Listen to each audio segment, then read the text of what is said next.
Okay, guys, here we are again, day 16, and today the topic is going to be financial life. The reason I'm talking about financial life today is because it was one of the areas in which I wanted to focus on as far as values go in my 2023 planning.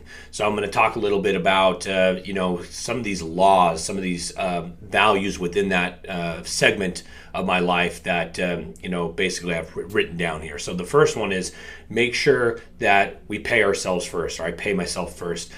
Put money aside, right? So don't assume that things are always going to be going up, or you're going to be doing well. Not to say that things are going to go bad, but if you don't put away money for harder times when things get challenging, then you're going to be coming from a place of fear.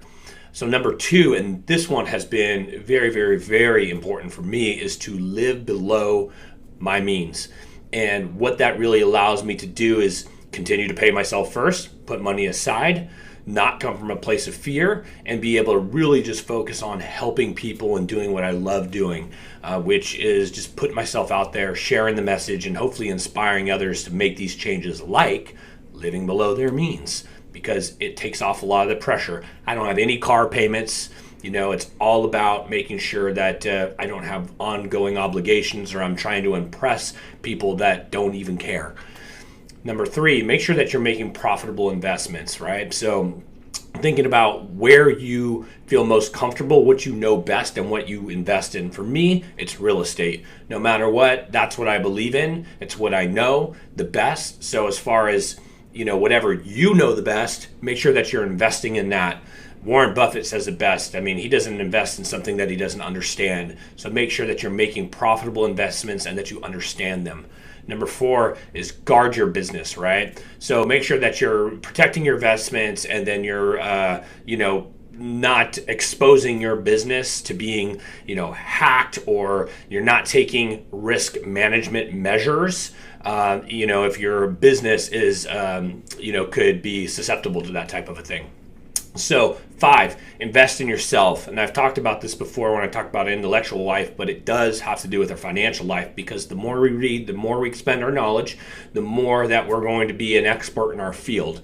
There's not a day that goes by that I'm not thinking or reading or conversating with people that are growing themselves within this business. Actually, my business and what I do here on these personal evolutions does relate to my business, because setting goals, setting financial goals are all about how I would help my clients and the advice that I'd give them. So I have to heed my own advice so that it's very helpful to do these. So number 6, this is a big one, is you have to desire wealth and what that looks like for you. You have to paint your picture. So I really love this, because every year doing a vision board and dreaming of the things that you want in your life. And as I've gotten older, the things that I want in my life, when I put on the board, are not Ferraris or boats or things like that. It's about experiences and states that I want to feel. It's not about how much money, because you know what? You can have all those things in the world, but they're meaningless if you don't have the experience, or more importantly, the state that the experience gives you. So number 7 is belief. So after you do all this imagining and doing the vision board and writing all the things down, that however your creative spark allows you to help with that, you have to believe it. So if you don't believe it, then it will never truly happen for you. Sometimes you have to stretch the belief or borrow somebody else's belief until it becomes your own. And I think that's an interesting thing to take a look at, because a lot of the times when I see people practicing that, and they'll believe in me before maybe I'll believe in myself. So sometimes borrowing their belief can actually help you get there. And it's not until you look back that you actually see that by doing that you actually accomplished a lot of those things that you desired. And then the last thing, number 8, is going to be setting goals, right? So I talked earlier about, intention and goals. So I think you want to think about those, how they coincide, but just make sure that you're setting definite goals and definite principles for how you plan to go after those.